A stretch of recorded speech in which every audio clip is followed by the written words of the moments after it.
The asteroid mining concept that we've embraced as a company is really targeted towards what we see being our future and how we can be involved in a long-term goal that is audacious.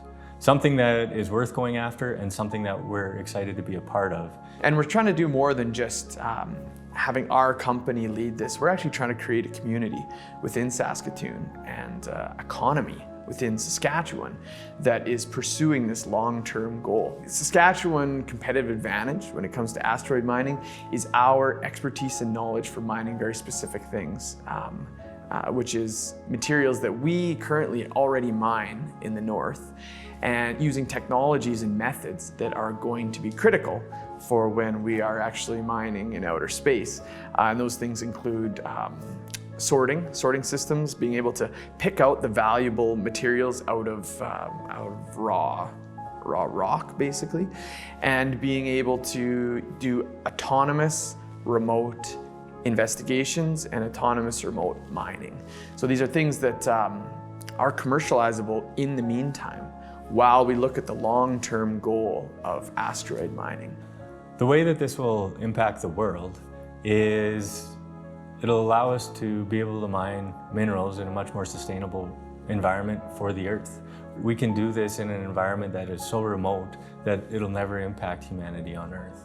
We'll be able to set the world up for the future by being able to take the exact knowledge base that already exists and start using it in space. So we're not taking jobs away from people. We're not impacting, the mining companies of today. We're helping them move forward into the future in a more sustainable manner. The way that we are going about approaching it is we are trying to solve interim problems to this long-term opportunity.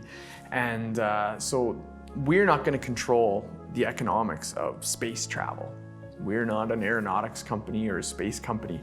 But what we can do is remove barriers from being able to mine asteroids while the other technology gets to a point at which it becomes economical. And so, since the shuttle program, the cost of sending a kilogram of payload into space has gone down by a factor of 65 times. As technology into reusable rockets and different types of fuels is advancing, that cost continues to decrease all the time. There's an envelope that cost reaches. Once it hits a certain point, suddenly the economics of space mining shift in favor of mining in outer space. And following Moore's law, that time is coming. We don't know when it is because it's really difficult to predict. But we need to set ourselves up in a position that when it does become economical, that we are right there to be able to take advantage from a mining perspective. I've always wanted to go to space.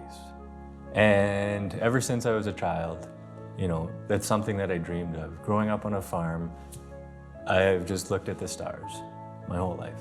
Now, when I think of what's out there, we haven't even scratched the surface.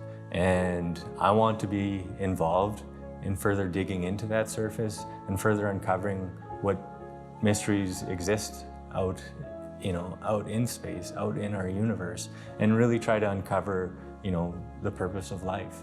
And I think the more that I get to know our team, the more that I understand that we're all moving in the same direction. We're all passionate about the same things. And I think that's what truly makes this, an audacious but also realistic goal. So if we can come together as a community and come together as a team, I think this is something that we can actually achieve.